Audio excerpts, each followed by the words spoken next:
ချာညနာကအန်ဒီရဲ့ကြီးတစ်ခုလားဒီမေခွန်းရဲ့အဖြေကိုဝုံကလေးပုံပုံကပြောပြပေးလိမ့်မယ်နော်ဘုံဘုံဟာကြောင်းတင်ရတာကိုအရင်နှစ်သက်တဲ့သူပေါ့ဘုံဘုံအတွက်တော့မနေ့တိုင်းကြောင်းသွားရင်တငယ်ချင်းတွေနဲ့တွေ့ရတာကလည်းပျော်စရာ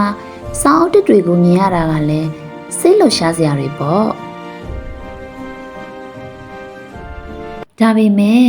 သင်္ချာချင်းရောက်ရင်တော့ဘုံဘုံရဲ့မျက်နှာလေးဟာညှိုးငယ်နေတာပေါ့ Now everyone, let's review. 2 plus 2 equals သင်္ချာ 4. နားထောင်မိမယ် I don't understand. It's okay, let's သင်္ try ချာ again. ပုံစာတွေကဘုံဘုံအတွက်တော့အရန်ကိုခက်ခဲစေတဲ့အရာတွေဖြစ်နေတာပေါ့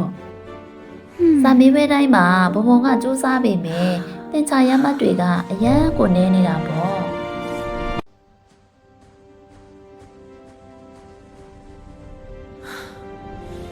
ဒီနေ့မှာတော့ဘုံဘုံဟာစိတ်ပင်ပန်းပြီးသူ့မိမေကိုမေးလိုက်တော့တာပေါ့ If I am bad at math, does that mean I'm a သင်ချာမ failure? တော်ရဲ့လူညံ့ဖြစ်ပြီလားမေမေ အဲ့ဒီချိန်မှာမေမေဝုံဝုံကဘုံဘုံလေးကိုဖမ်းပြီးမဟုတ်ပါဘူးတားရဲ့ No လူ my တိုင်းမှာ dear ကိုယ်ပိုင် it တော် does တဲ့အရာ not တွေရှိ mean ပါ like လေ that သင်္ချာညနာကဘုံဘုံလေးမတော်လို့မဟုတ်ပါဘူးနော်လို့ဘုံဘုံရဲ့မေမေကဖြုံးပြီးတော့မှပြောလိုက်တာပေါ့အဲ့ဒီနောက်ပိုင်းမှာ What do you ဘုံဘုံမေမေ enjoy? က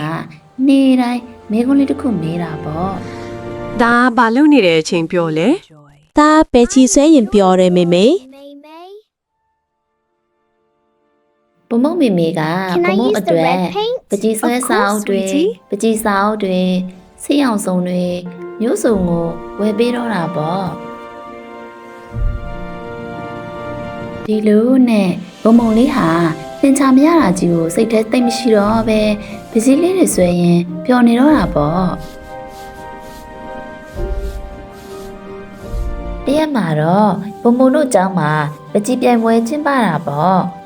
အဲ့ဒီပြိုင်ပွဲမှာဘုံဘုံလေးကပထမဆုကိုစုခုံးနိုင်သွားတော့တာပေါ့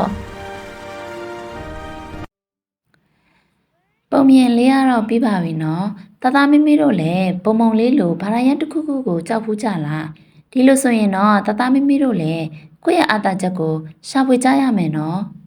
မေမေတို့ရဲ့တသားမမေတွေကចောင်းစာမတော်ရင်မဆူပဲ